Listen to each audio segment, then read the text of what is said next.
Hey guys, how's it going? My name is Adam. Today I'm going to show you how to find Discord servers on mobile.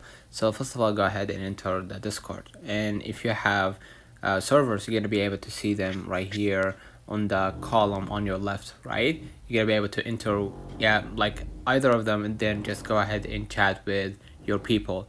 But if you want to join another servers and you want to find and connect or network with other people, just go back to your screen, go ahead to your browser and just go ahead and type Discord, right?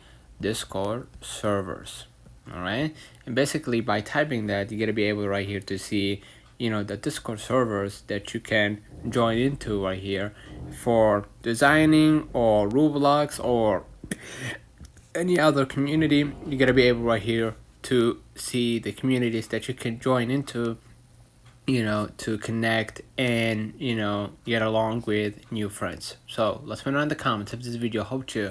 Don't forget to like and subscribe, and thank you for watching.